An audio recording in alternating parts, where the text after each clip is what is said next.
هذه الحلقة كل من رئيس مركز الخلد للدراسات الدكتور خالد الشمري ينضم معنا من ولاية هيوستن في الولايات المتحدة الأمريكية.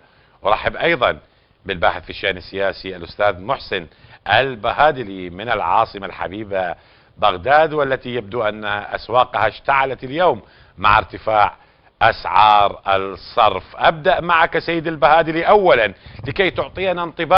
هناك كثير كما تفضلت أنت اليوم ناس ما تريد كأس الخليج في البصرة.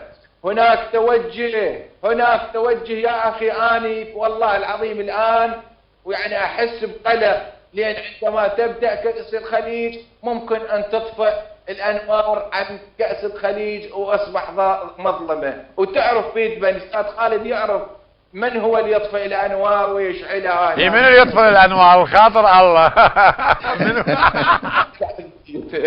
يعني اليوم يعني قصدك يطفون الكهرباء على الملعب؟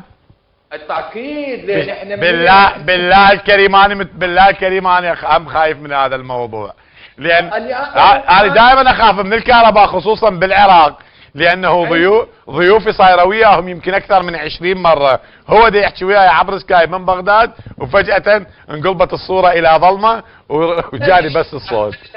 نجعل كأس الخليج تكون في البصرة ويكون اخواننا الخليجيين في البصرة. هذا هو توجه، وهذا ما يريد يفعله بعض الناس.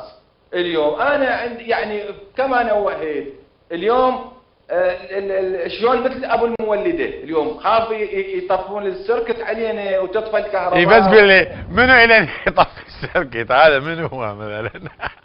يا اخي تعرفه هو بيد من؟ هو منين؟ الغاز منين؟ النفط منين؟ ايه خويا يا حبيبي والله العظيم، يعني هو هذا التوجه، لان هناك تفاعل كبير، شافوا تفاعل كبير بالنسبة العراقيين فتحوا أبوابهم للسعود وللكويت وللبحرين. زين صحيح كأس الخليج من الناحية الاقتصادية، خلينا نشوف دكتور خالد. كأس الخليج من الناحية الاقتصادية